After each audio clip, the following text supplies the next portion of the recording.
What's that? Playoffs? Don't talk about it. Playoffs? You kidding me? Playoffs? I just hope we can win a game.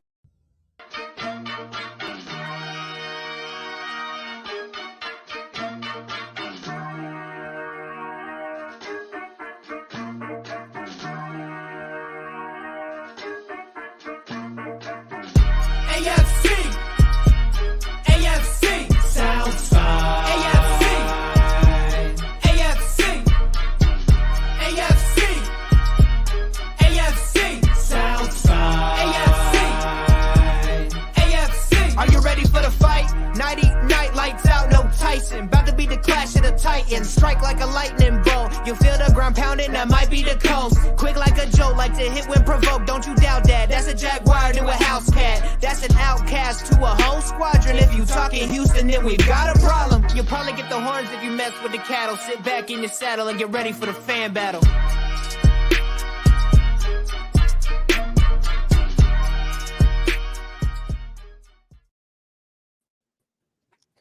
What's up? Welcome to another episode of the AFC South Fan Battle Podcast. I am Josh Allen. Yes, that's my real name, and I am joined by an esteemed panel of co-hosts today. We'll start off. We'll just go around the room here. We'll start with we'll go in the order of division standings. So representing the Jaguars, we have Ammo Jags. A long time now contributor to the show, longer than a lot of our contributors last. So congratulations, you're less of a bum than some of the people who come on this show. I'll get to you. Hold on, I'm gonna give you Chris Jackson. He's fishing for compliments up there in the corner. Rude. I was talking specifically about our Jaguars commentators. Chris, calm down. Yes, this is true. You are old faithful. It's what you and Matt Briggs are old faithful on the show. Then next in the division, with his screen name is CJ Himothy, which is an example of why I now hate Texans fans more than Titans fans. We have A1 Day One Texans, aka Matt Briggs. Hello, Facebook user. Duval versus all y'all. That is correct. And then we have Chris Jackson, again, old faithful, co-host of the Horseshoe Mob podcast on the the Fan Battle Sports Network. And we got Titans Werder, last but definitely least. The Titans are last. He's the host of our Titans Fan Battle podcast. So welcome to the show where we talk about the week that was. And you forgot mayonnaise connoisseur. Don't you dare! Don't you dare! I am curious though. What is that white jacket that's behind you on the wall that has the Titans? Like, what is that? Oh, is that like an Elvis jacket? I was about to ask, is that an Elvis jacket? I'll give you a closer look. Oh no. This is only going to get stranger.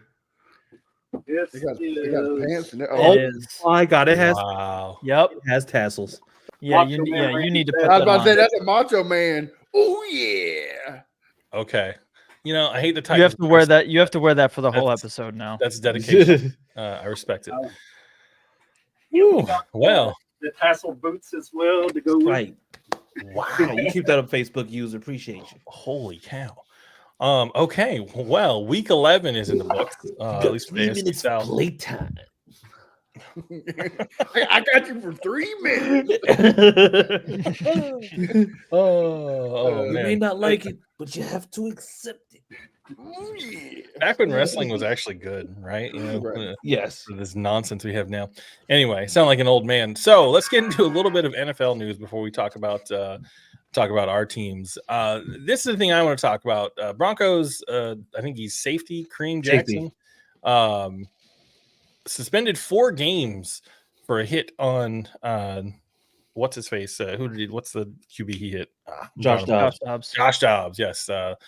Josh Dobbs, aka Black Ryan Fitzpatrick, goes around, has a couple of dazzling games to a bunch of different teams, and then comes back down to earth, and you realize, oh, this guy's a backup. I think the league's picking on Kareem Jackson. I don't think what he's doing is that much worse than what a lot of guys are doing. You see that hit? I think it's the right call. He just came back from a suspension that he appealed and they knocked it down, and then he comes back and immediately goes after somebody's head. It looks really bad. I have to say, I agree that with the suspension. And it's always the problem is that, especially with the optics of it, it doesn't always look like he's doing it, but he's always launching. Like there's never him trying to like rap. There's never him trying to do anything. It's always him launching. And in this case, you're launching at a quarterback who's basically like they don't have a way to be able to even brace themselves.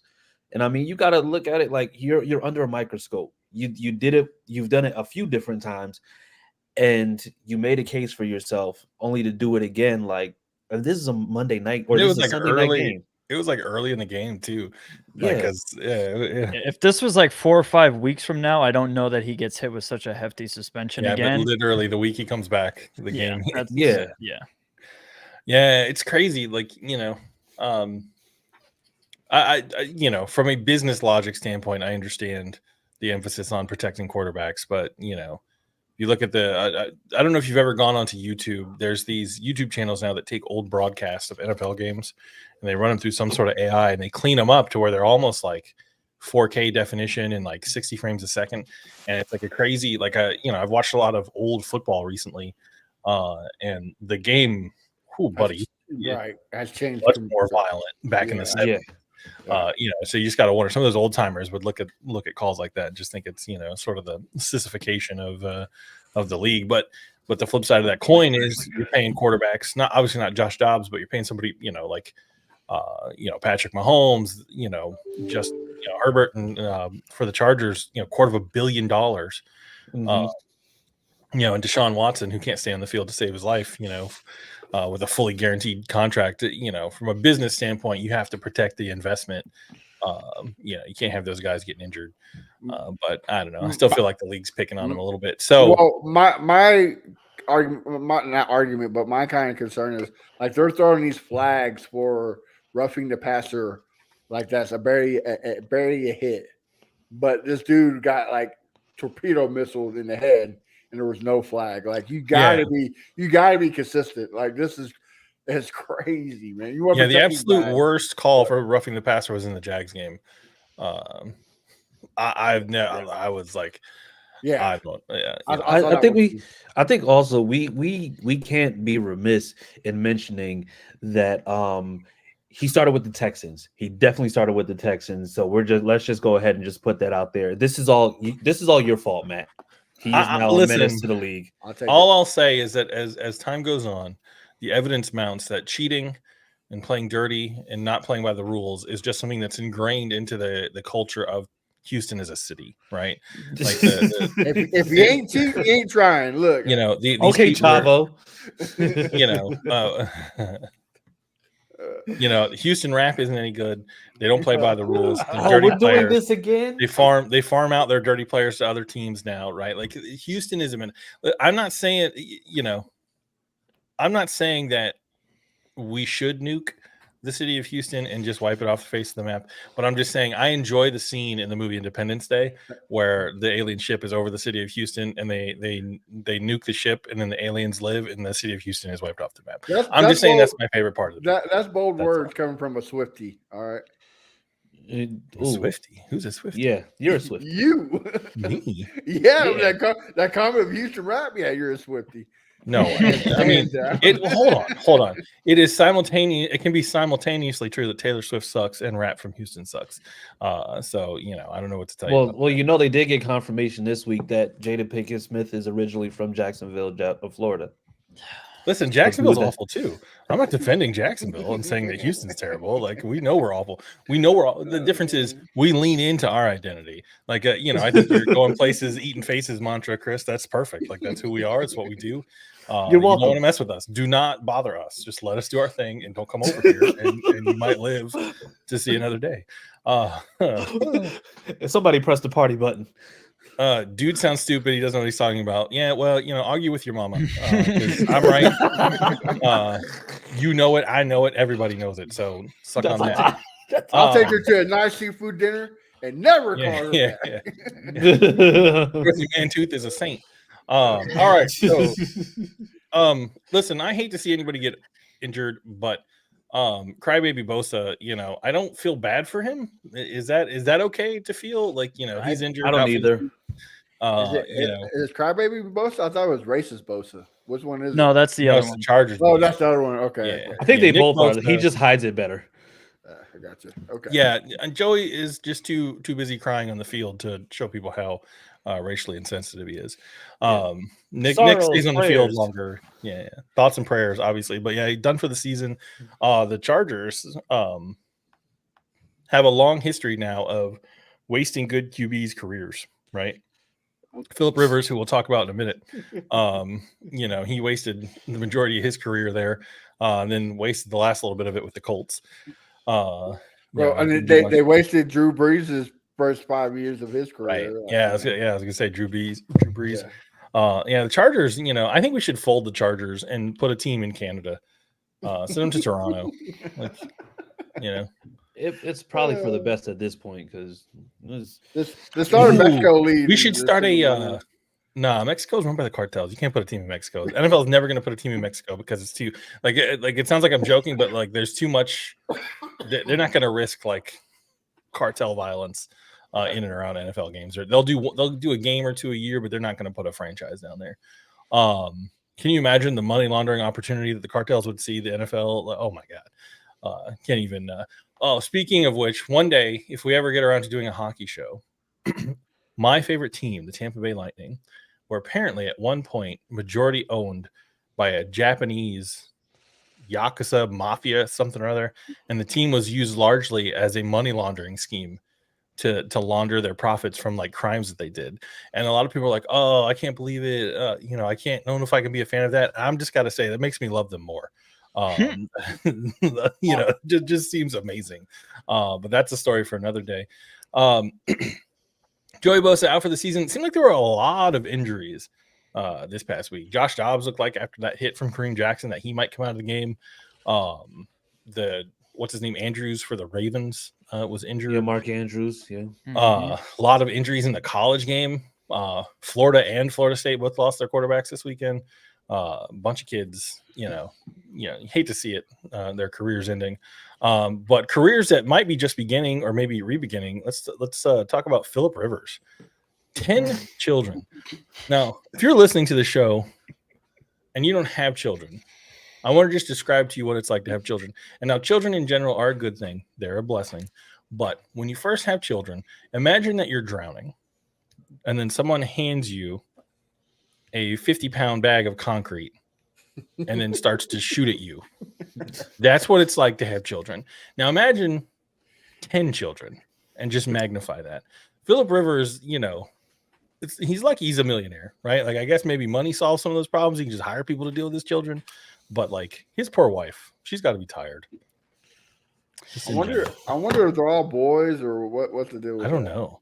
No, there's. I don't even remember their names. I seriously think I would have trouble remembering all of their names if I had 10 kids. Their name Uno Dos Tres. Hey, Antonio Cromartie had trouble naming all his kids. Yeah, he like 27 though, didn't he?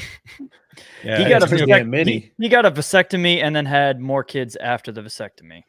He's dedicated, man. Yeah. He wasn't good at football, but he was good at making kids. Yeah. You want to be the best, you got to be dedicated. You gotta work through adversity, right? But yeah, Antonio Cromartie's going to be getting nervous. Phillip Rivers is coming for his record, apparently. Most children by an NFL player. But in all seriousness, congrats to Phillip Rivers and whatever Phillip Rivers' wife name is, which I don't know. But yeah, God bless him. Man couldn't pull out of a driveway. Bro. Is he Catholic? He must be Catholic. That's I don't know. I don't know what I saw. Like, does it sound Mormon? Really? Like, I don't know what he is. He's whatever he is. He's not sterile. That's for sure. Didn't he go to Utah? No, that was Alex Smith. Never mind. No, he was NC State. Yeah, I don't know. Either way, he's from Carolina. More power to him, I guess. But last little bit of news I wanted to cover today: Miles Jack unretires to rejoin the Steelers. The Steelers are hurting in general all over. Kenny Pickett is terrible. I was about to say, can he play quarterback? So you gonna do Wildcat with him? Like what's gonna happen there? It almost couldn't be worse than what they're doing now. Like but yeah. So former Jaguars player who was not down rejoins. No, the he Steelers, he was pretty down. Squad. And then the other little bit of news too. I don't know if you saw. Was it true? I saw it, but I don't know if it was a parody. Somebody said Joe Flacco joined the Browns on their practice squad. Yep, he did. That actually Joe happened. Flacco has looked like he's 40 years old since like 15 years ago. And I saw the picture of him on the plane and I'm like, oh, he still looks like he's like 47. Like, at some point, somebody's going to break a hip and then they're going to have like an AARP lawsuit against the NFL for letting these old timers come back and actually play football. But I'm sure somewhere Colin Kaepernick is screaming when he hears news of Joe Flacco. I saw that somebody posted that. It was like, if you listen closely, you can hear Colin Kaepernick screams of anger over not being called by the Browns. Oh, anyway, not a whole lot of news other than that. But let's get into the actual games that we had this week. We'll start with the Tin Horns, and a little bit of a little baby cows, little moo cows. I know. You're just Little moo cows. Yeah. So, the Texas cattle, whatever you guys are, a little bit of averting disaster or avoiding disaster in Houston this past Sunday. What happened, Matt Briggs? Well, I mean, if you look at the stats before you look at the score sheet, you would think the Texans walked all over them.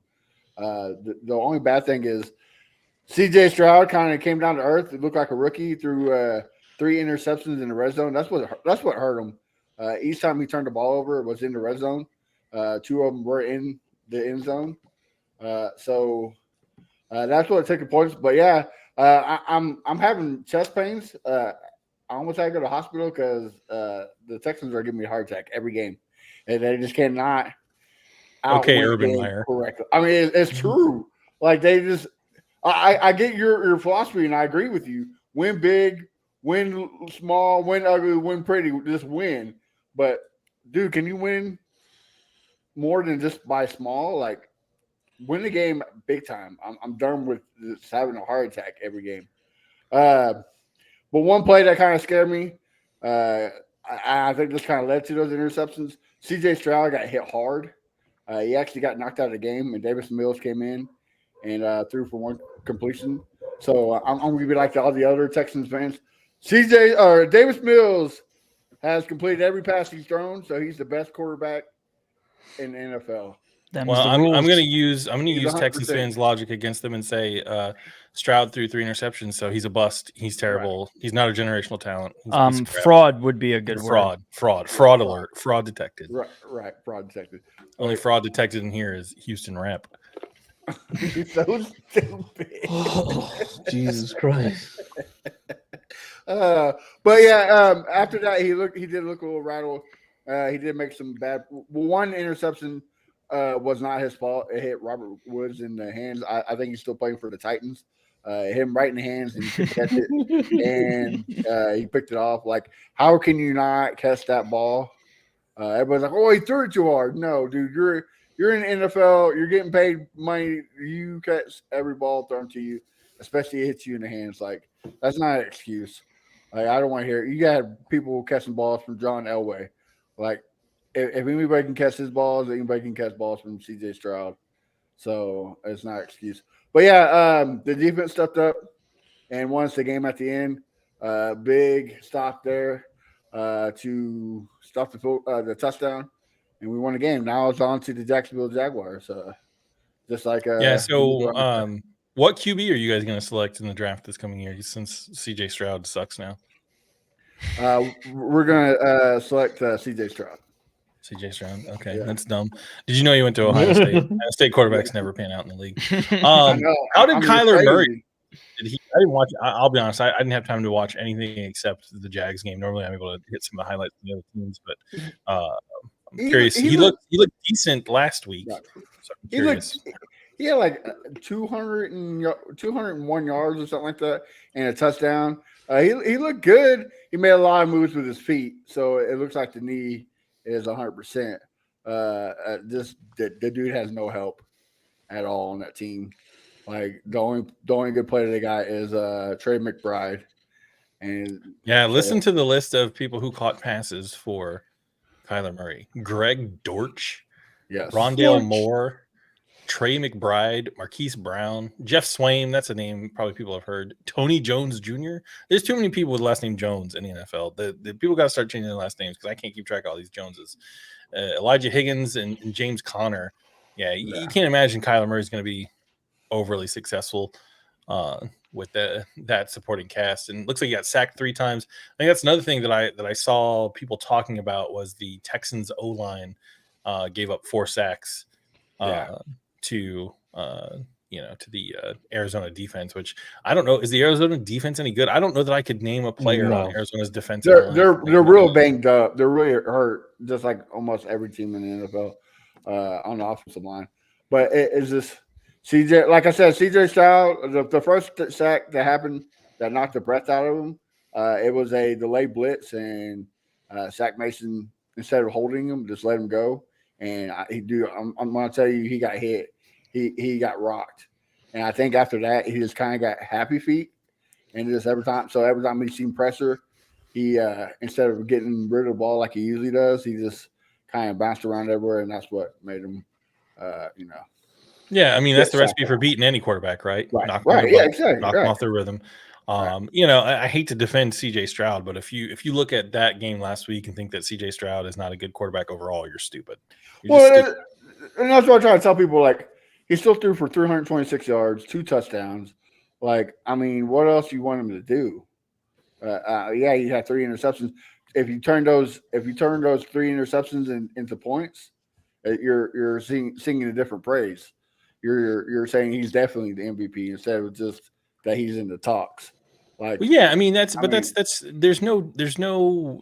few quarterbacks in the league now or in the past where if they throw 3 interceptions, they're going to have, good odds of winning a game, right? Like, I mean, all I'm saying is CJ Stroud is no Trevor Lawrence because Trevor once threw 5 interceptions in a playoff game and then still won. Right. I'm just saying. He second fiddle. He threw 3 and still won. So I mean, just two less. But I did like what CJ Stroud said after the game. He said, "At least I can learn from my mistakes while getting a W." So I think you guys got lucky that he had that game against the Cardinals too, because if he threw 3 picks against the Bengals, you guys are not winning that game, right? Like, and to be fair, if Trevor Lawrence throws 3 picks against the Joe Burrow-led Bengals team, I don't think the Jags beat them either, right? Like, I think that's a recipe for disaster for any quarterback, whether they're good, bad, or indifferent. All right, so like you said earlier, we hate saying that anybody getting injured, but with Joe Burrow getting hurt, I think the Colts, Jaguars, and Texans all kind of appreciate that now because there's a playoff spot open now. There's part of me, like the way I would like to see things play out, if I'm just perfectly frank, just the spiteful Jags fan, AFC South. Right. You don't want to see none of us in the playoffs. I want to see no. Actually, no. I would like to have the Jags win the division and the Texans and the Colts both take a playoff spot. And I would like to beat both of your teams in the playoffs. So that would make me happy in 2 ways because this division is so dumped on constantly. All the time. So for 3 of our teams to get into the playoffs. And I just thought of a third way that it makes me happy. So 3 of our teams get in the playoffs. I get to beat both of your teams again. And the Titans don't get in. Right. And the Titans are the only team in the division at that point that don't make the playoffs. Yeah. So, that would be pretty wonderful in my opinion. But, we'll see what happens. I think the Colts are a long shot. I think if Chris Jackson's being honest, he's probably going to admit that he thinks that it's a long, it's more likely that they won't than they will. You're talking to the guy who had us winning 6 games all year. So, I mean, it's not about it being a long shot. It's just like technically, your team controls their own destiny. I think if your team wins absolutely. out, I think the only team right now that doesn't control their own destiny is the Titans. I think the Titans, they're not technically eliminated, but I don't think that. They do control their own destiny in the draft. Yeah. All right, not beating nobody in the division. This is not. We're going to get to the predictions for the Jags-Texans game after we talk about the Jags game in a minute. So hold your thoughts on that, Matt Briggs. Chris Jackson, what's going on with your team during the bye week? People just getting healthy. We did get news today that Jelani Woods had a setback with and he's a tight end that we drafted 2022. He had a setback with his recovery. So now it's looking like rather than him being back sometime this season, that he might just be out for the rest of this year, which sucks. But at the end of the day, it's part of the game. Other than that, just been looking at guys like Juju Brents looking to get healthy, trying to make sure that everybody's just as a whole healthy for this run that they're looking to go on over these next 7 games to potentially get into the playoffs, since everybody wants to be playing well now. Yeah, it's wild. If you had had to guess whether or not your team would still technically have a plausible chance to make the playoffs with Anthony Richardson injured at this point in the season, I don't think any Colts fan would have guessed that you were in the running at all. Any reasonable Colts fan anyway. And it's realistically, we talked about it. We talked about it on Horseshoe Mob. We just all talked about the fact that we knew that there were going to be a lot of bumps and bruises leading up to the bye, but I think we all kind of had us maybe being at like 3-7 or 4-6. So being at 5-5, and this team still having a lot of moving pieces that are still getting healthy. Like once Juju Brents come in, that's going to make the secondary a lot better. So I mean, I'm not saying that we're going to go 7-0 over the next 7 games, but I mean, honestly, we're already a game ahead of where we were all year last year. So, yeah. I mean, honestly, it's just like being able to do that with Gardner Minshew under center, I believe is like, I think that's a testament to not just Shane Steichen, but, what this team has currently. Well, and, I mean, I think it's been a weird year in the league. A lot of teams that people thought were going to be dominant or not, and vice versa. But this commentator, Jenks, I guess, I don't know how to say your screen name. Get something that's easier to pronounce, by the way. Colts have a lot of losing teams on their schedule with several home games. I think that's what I'm saying. Like the Colts sort of, it's plausible the Colts make the playoffs, right? Like it's not completely out of the realm of possibility, which is again a very odd position, for the AFC South to be in, that 3 teams have a plausible chance. And technically the Titans could make the playoffs still, even though it's not as easy a path. They got 7-game streak. Yeah. Well, I mean, also, I mean, let's also be very real. We play 17 games a year, and for the most part, I think with the exception of 2 and location, we all play the same teams. Mm-hmm. So, I mean, if we're being completely honest, I mean, everybody kind of has the same chance except for like the one-off games where, everybody's playing whoever was in X division, in whoever was first, second, and third, or fourth, whatever. So, I mean, honestly, I don't think it has to do with weakness of team or whatever it is. It's about who you have to play week after week. I mean, who would have thought that the Bengals would, that the Texans would be able to go in and beat the Bengals that way, and then the following week they go against the Cardinals, who honestly are seen as probably one of the worst teams currently in the league, and then they're making CJ Stroud throw more interceptions in one game than he has all season.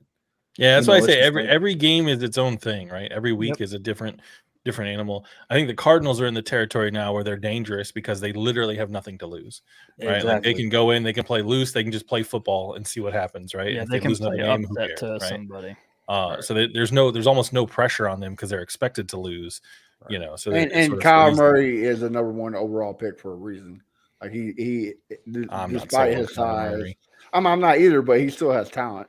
I mean, he was a good ball player back in seasons past. So yeah, I hear you. He's slightly better, Bryce. He's an MVP type player until Call of Duty comes out, and then exactly that's such a wild start. So year. I mean, so honestly, he's an MVP candidate for 4 weeks. Right. So and Call of Duty's out. Well, on a regular season, he gets maybe like 8 games. So yeah. All right. So moving on, let's talk about the massacre in Duval. The Mayo men take it on the chin in Jacksonville. I'll let our Titans commentator go first because he's been very patient and hasn't he doesn't have meltdowns like some of our Titans fan friends that we know. So we'll what are your thoughts on what happened, and then we'll let Ammo give his thoughts. Well, I made a comprehensive list here of all the positive things I saw from the.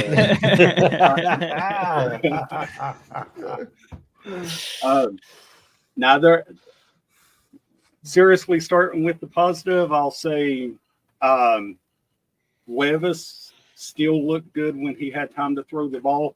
He actually had his most efficient game of the season, but he never had time to throw the ball. He was pressured on over 50% of his dropbacks. So, yeah, I will say Levis late in the game piled up a bunch of yards because the Jags did what they always do and started playing super soft, conservative defense instead of sticking to their game plan. And then once you guys got that second touchdown, it was like they were like, okay, we should get aggressive again, and then they just sort of smothered you. Yeah, and early on for the first 3 quarters, the Titans roster just continued to get exposed. And everyone says, you know, the Titans been the most injured team for the last 3 years, but this isn't injuries. The guy getting most exposed on the team has started every game, and that's Aaron Brewer, the center. And he's 264 pounds, according to the Titans program. Prototype center is 308. So he's like 15% undersized for the position he's playing. And so just watching it live, there was 4 snaps that he threw high to the right. All 4 of them are on shotgun plays where we're going to run the ball. So you got someone undersized lining up nose to nose with the biggest guy on the field, and he's just panicking, trying to get that snap out, get that right hand up. Yeah, they had Trayvon Walker lined up inside on him, and he made Trayvon Walker look like he's actually good at playing football. So, you know he's not very good. The Texans had 3 scoring drives, or the Jaguars had 3 scoring drives in the first half, led 13-0 on all 3 scoring drives. The Titans stopped them on 3rd down and then converted it on a defensive penalty. So it could have easily been 0-0 at halftime. Then in the second half, they fumble a punt and give up a short field for a score, so that if they play disciplined football, the score is a lot closer. But the problem is that they're not playing disciplined football. And I think that's why it's no longer fans on Twitter calling for Vrabel's head. He actually answered questions in the press conference from reporters asking him about his own job security. So, jeez Louise. Yeah, I know that one of those defensive penalties was basically they jumped off sides. And I will say that crowd in Jacksonville, you could hear it on the TV broadcast, like and I think that's one of the few times you ever see sort of like it's almost like a defensive false start, like he couldn't really hear, he was trying to time the snap and he just jumped. But the Jags did the same thing. Tank Bigsby, dude, just can't get it together. They have him out there, on punt coverage, and we have your team stopped, and he just lines up in the just straight lines up off sides, doesn't jump off sides. Bro is just like lined up off sides. Like, what are you doing, man? Like the ball, like just literally stay on your side of the ball. It's not that hard. But there were some bonehead plays, on both teams. I think the only positive thing I really saw was right after that defensive penalty on the punt. You guys did that trick play where the little dink and dunk where you throw it to, and Jeffrey Simmons got embarrassed he had a couple of tackles, but he got embarrassed a couple of times on defense, but then he had that one. Did he score a touchdown? I don't remember. Like if he received a touchdown, and that's the 7th or 8th time this year that we've lined him up at fullback. And I've been saying all year he's going to squirt out there one day and catch a pass. And unfortunately it happened in garbage time when it was completely meaningless to the game. But he's the second best receiver on your team now. Well, the thing is, he has 1 receiving touchdown. That's how many Burks has in his entire career. So he's taking Burks' job. Well. I mean, what do we have here? Did Burks play yesterday? Like that's a serious question. Burks ain't played in 3 weeks. Okay, not since the Steelers game. Yeah, that's right. Okay, all right. Ammo, give us the the lowdown from the Jags perspective? Well, I'm gonna take a very opposing point of view on how the Titans quarterback played. He had a quarterback rating, or passer rating, I should say, of 143.8, but his QBR was 18.2. And if that's not a bigger indictment on the passer rating stat than I've ever seen, I don't know what. Because I saw he was definitely more towards that QBR rating. 1/3 of his yards came on one play on an underthrown Hail Mary shot where the DB could have made a play on it, but he couldn't find and get back to the ball. Outside of that, he has 100 yards. He had multiple interceptions dropped. There was I didn't see good play. I thought that it could have been a wider margin for the Jaguars. They had that really stupid roughing the passer call, and the play right after that gave them the first down. Right after that, they scored a touchdown. Yeah. So that play doesn't happen. That touchdown doesn't happen. Yeah, that's right. It's 34-7. The trick play was after the and then you scored in garbage time. So it really was like a 34-0 ass whooping the whole game. I feel bad for Titans fans because I wouldn't even want to get up on Sundays to watch football if that's what they're going to put on the field. Jaguars took care of business. Trevor Lawrence finally put up a game with more than 2 touchdowns, so people can stop panicking all the goddamn time. You can be a good quarterback. Didn't he rush 2 times too? Yeah, he had 2 rushing touchdowns, 2 passing touchdowns. There was another play at one point in the game where Zay Jones was running wide open deep. Trevor got hit as he threw, so it got, a little wobbly, but we were still able to recover with a DPI because Zay Jones made a great attempt coming back, get the DB locked up like that. But that could have been a touchdown there. I think a big key for the Jaguars was they were a lot more efficient at scoring in the red zone because red zone has been a huge, huge problem for this offense for whatever reason.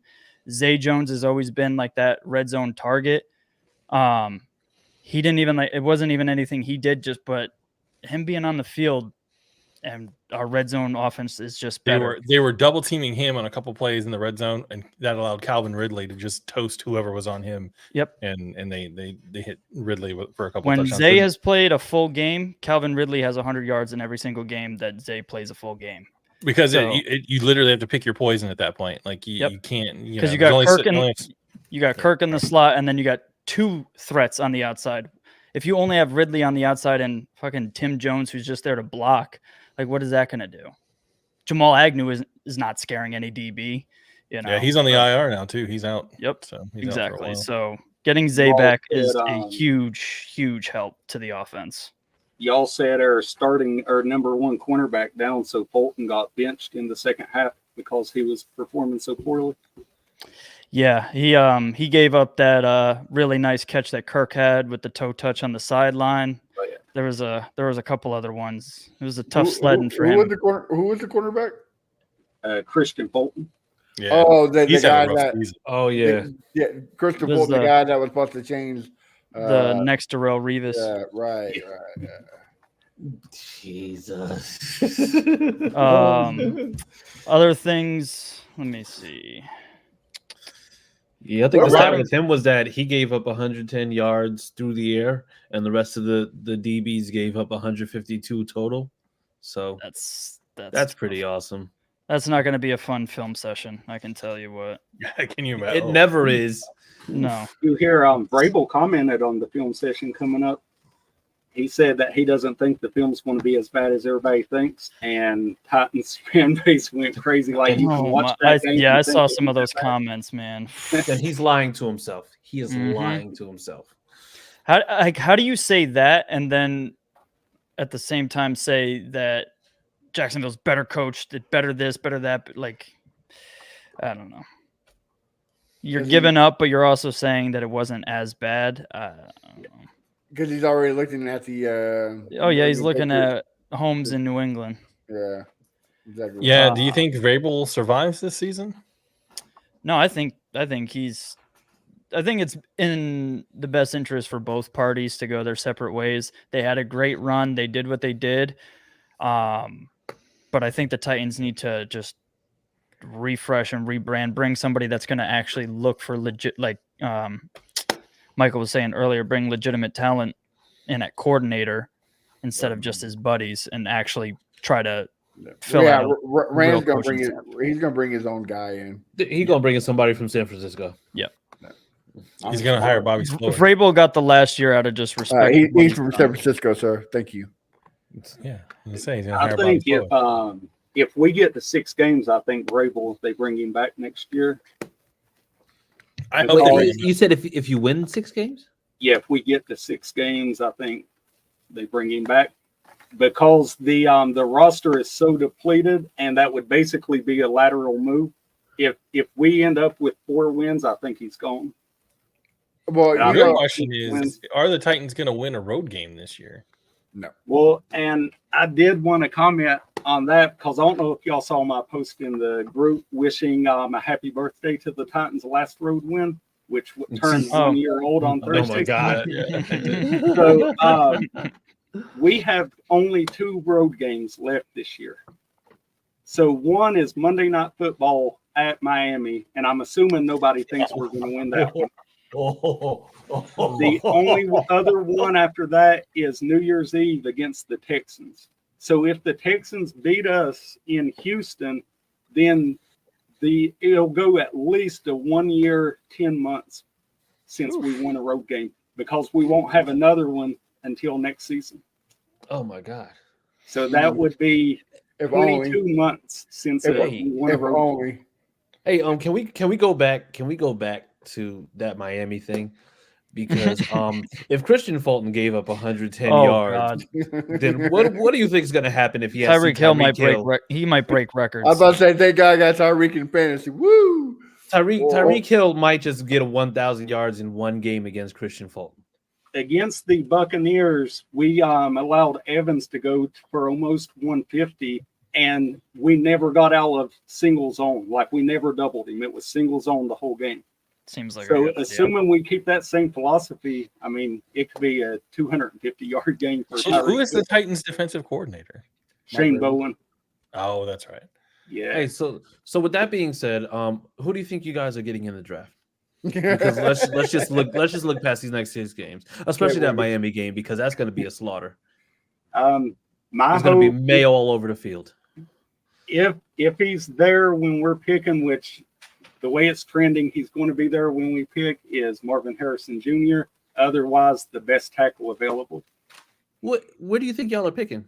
Marvin Harrison ain't making it to y'all.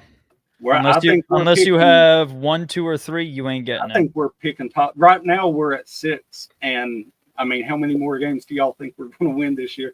None. Yeah, but how many teams above you in the draft are going to win games? Just the Panthers, but they don't have their pick. Yeah, so. Yeah. I think the Cardinals will win one more. The Bears. That would tie them with the Titans. Right now, if the season ended today, the Titans would have the number 4 pick. Number 4. They moved up. I thought Panthers, Patriots, and Arizona. Oh yeah, Patriots ain't winning their game either, so you're pretty much screwed. Mm-hmm. Yeah, but we're trading Vrabel for their pick, so he's getting himself fired, my friend. That is the Miracle Whip talking, sir. That is not happening.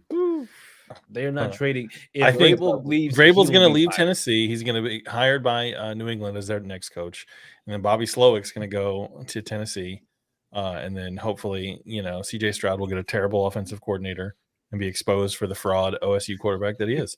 I like that idea.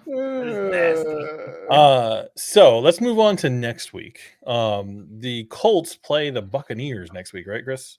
Yes, that is correct. So give me a prediction. What do you think is going to happen in that game? Yeah, I hate it because we're going up against a great Buccaneers defense. So, I mean, and the way that Gardner Minshew turns the ball over, I hate it. But at the same time, we're also going up against Baker Mayfield. The only person who really scares me on that team is probably Mike Evans. I think he's still out. Oh, he's still out? Okay, well, so. then free at last. Thank God Almighty, free at last. So, I mean, Honestly, I think we would probably end up dropping this one. If I'm Is being it at completely Indy or real. is it in Tampa? I believe it's in Indy. I believe Yeah, I it's in think Indy. I've always thought Baker Mayfield is not that great. I think he's just Johnny Manziel with less alcohol addictions and better PR. But we'll see. I think it's a battle of the mids, right? Like it's a mid off. So we'll see. Yeah. Whoever has the least bad performance, offensively, I think wins that game. So, Yeah. all right. So give me a score prediction. What do you think the score will be? Like, how bad do you think your team will lose? I don't think it'll be a bad loss. I'm probably gonna say maybe 31-24. Yeah, I was thinking more like a 21-17 sort of a game, right? Because I don't think either Yeah. team's gonna really light up the scoreboard, but we'll see. But I'm starting to have a lot of angst or anger towards Buccaneers fans too, because they're just as stupid as Texans fans because they all think Baker Mayfield's actually good and is the solution at QB long term. See, there's a difference. Baker Mayfield isn't. CJ Stroud is. So Well, I can tell you as somebody that lives in Tampa, there's not the most intelligent people over here. So. Yeah, listen, I say that I was born in Tampa. I'm from Tampa, so I can criticize those morons because that's where I was born. All right, so Tennessee. Who does Tennessee play next? Panthers in Nashville. Oh, congratulations on your victory! Don't do that yet. Don't do it yet. The Titans will do something that the Texans could not, and if the Lollipop Guild is going to take an L on Sunday. Oh my god.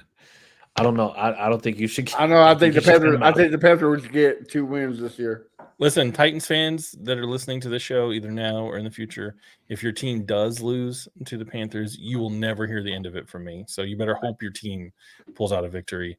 That does help them the most, though, because it knocks the Panthers, which is the Bears' pick, down while moving them up.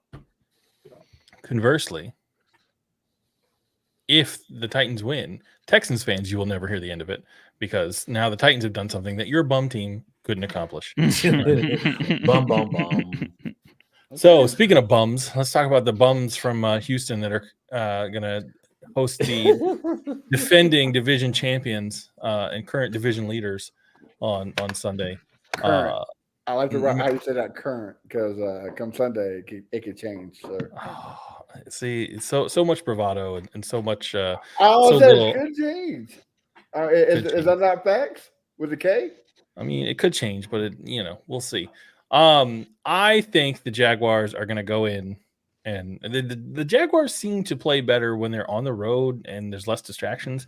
I think that they should personally lock up all the amenities at the Miller Electric Center, this fancy new practice facility that they built here in Jacksonville. I think they should lock the doors on all of those things and not let the team have anything nice.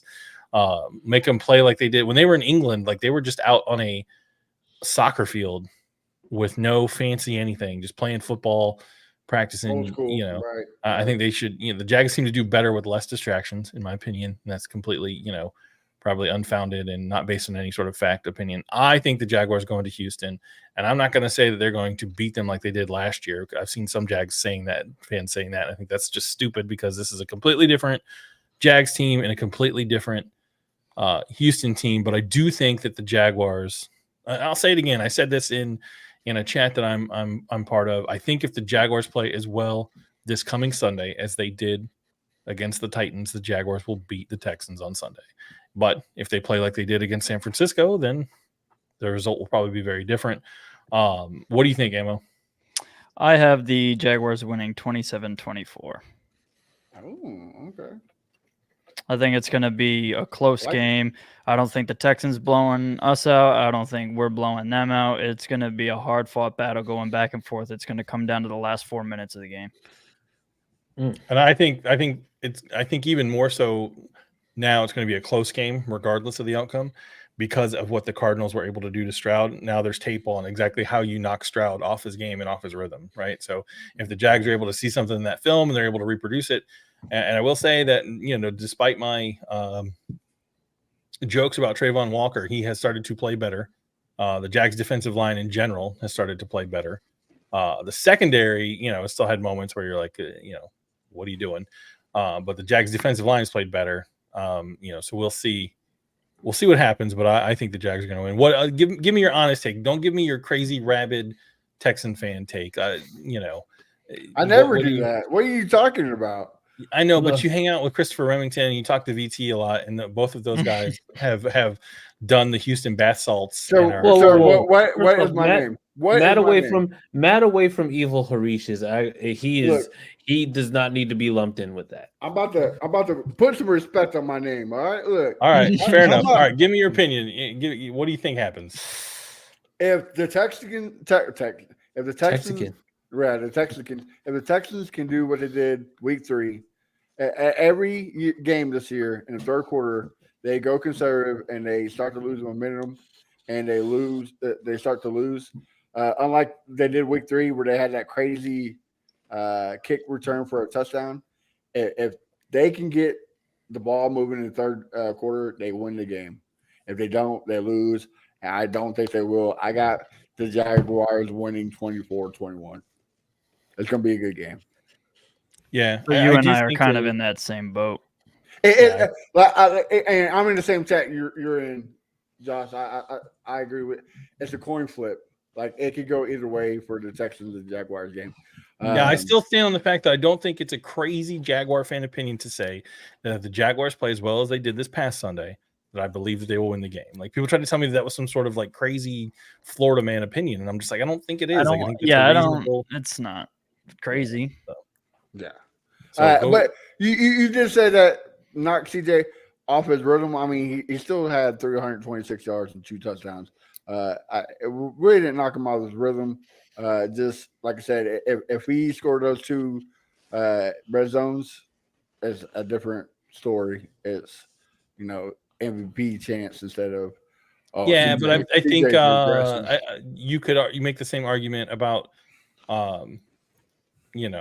the Jags when they played KC. You could also make the same argument. Well, I get that. You can make the same argument about the Jags in that first Houston game. Well, the Jags had opportunities and turned the ball over when they should have scored. Well, I mean, in that Jags-Texans game, that was all special teams that gave it away. A missed field goal, that's a loss of 3 points. A blocked field goal that ended up being a touchdown for the Texans with a short field. That's another 7 points. Then you got a kickoff return for a touchdown. That's another 7 points. That's a huge swing all from special teams. So it's not like – and that's what I'm saying. If we can get a spark like that, then we're winning. But we can't. It's gonna be a tough fight, and it's gonna be close.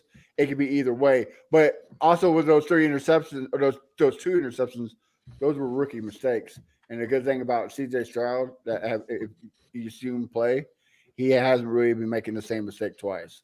So hopefully he learns from it, and he puts that montage that Josh Allen loves so much, that Ohio State quarterback suck. So.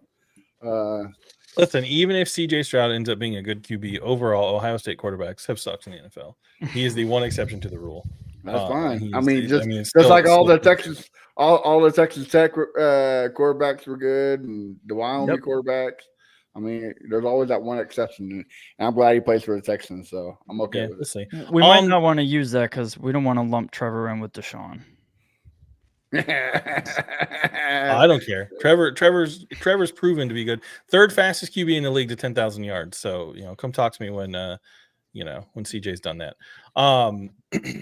I think it is close. I think it's going to be more high scoring.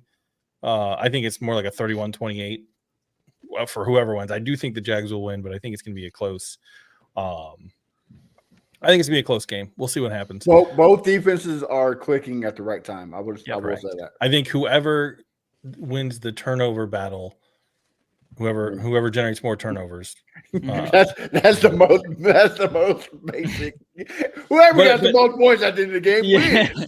No, because the Jaguars' defense, the style that they play, some defenses are played just to shut you down and not let you get yards, right? That's not the Jags style of defense, right? The Jags style of defense, they play better. They're more effective when they're generating chances for turnovers. Even in that game this past week, they should have had 2 interceptions that were just straight dropped. And then there was another one that was kind of borderline. That Trayvon Walker tipped in the air, and if the other defensive player had his back turned, you can't expect the guy to like have eyes in the back of his head and be able to turn on a dime, right? I will say this. The only way the Texans truly fly out win big is if it's a bad game called by Taylor. That's the only way the Texans. I think Dougie P has He a needs little. to.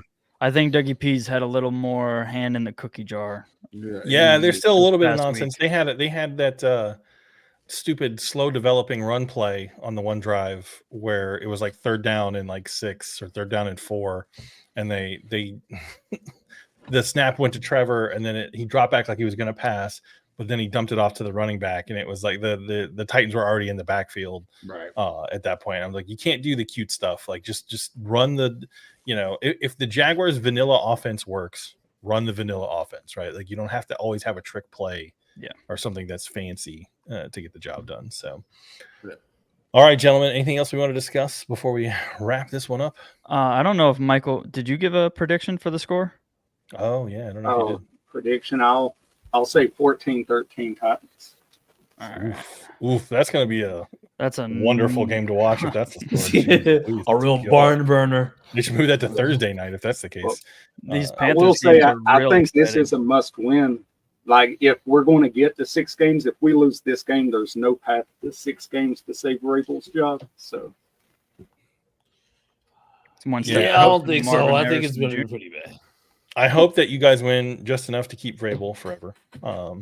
And just enough to not get Marvin Harrison Jr. Yeah, and I hope that Will Levis in the offseason finds a calling or a passion outside of football, and that you guys are forced. Yeah, he to did. As being the face of Mayo. Right. I hope they offer him like the CFO job at Hellman's, Right. and it's just too good to pass up, and that you guys are forced to have Ryan Tannehill as your quarterback forever. Yeah. I mean, you got to remember he got an endorsement before he even stepped on the field. I hope they don't go Ryan Tannehill. I hope they spend another 1st-round draft pick on quarterback. That'd be so hilarious. Where they go 1, 2, and 3 Yep. quarterbacks. That'd be great. we always have Willis in the back pocket. He's here for a couple more years. So. Oh yeah, Air McNair 2.0. I forgot. Yep. Yeah, That's yeah. Malik McNair or Malik Vick. Yeah. Malik Vick, yeah, that was the thing. That was I wonder what Steve McNair's doing these days. Oh, too soon. Hey, yo, you gotta. What? That's too soon, bro. What? You need to leave. You need to leave. All right, so let's wrap this one up. All right, Chris Jackson, we'll kick it to you. So We'll do where can that. people find you, and when is the Horseshoe Mob on the air? He's speechless. Dude. You have some talking to Jesus to do after this podcast, Josh. I want to tell you right now. You can find us on Tuesdays at 9:30 Eastern, 8:30 Central on Horseshoe Mob Podcast. We'll be live tomorrow. We're actually going to have on Clyde Oliver. He's one of the guys from the Sick Podcast Anvil show on the Sick Podcast Network. So we'll have him on talking about Germany and, the bye week and everything and the games coming up. So, yeah, other than that, find me on Twitter at CJ Colts fan. And you can find me on here having to repent for Josh's sins. It's been 14 years. I'm just gonna say, people saying too soon. It's been 14 years since the It's never not too soon. I don't care. I don't care. Clearly. Clearly. Yeah, that's right. I don't care. Listen. This is why we tell you, if the Jags become good over the long term, you're gonna hate every single Jags fan that you know, because we're awful people. We're terrible. We don't like you or anyone else. We have no remorse. We have no sympathy. The Jags have eaten our souls into just a withered, this withered mass of just hatred. There's and just nothing good left. So would you say that it was in fact the sins of Jaguars past that pulled Miles Jack knee down in that AFC Championship game? Did anybody hear what he said? He was breaking up. I couldn't tell. No. Until what he said. I was breaking up. We've been clear. We've been clear for the last 59 minutes. What's that, Chris? I can't hear you. I can't hear you. Uh-huh. It's weird. I can't. Can anybody hear him? I can't hear him. I'm down on bended knee. All right, Titans Worder. Where can people find you, and when is Titans Fan Battle on the air? Titans Fan Battle Podcast Thursdays at 8 p.m. And you can find me over on X at the Titans W Order and at your local grocer in the Mayo aisle, as always.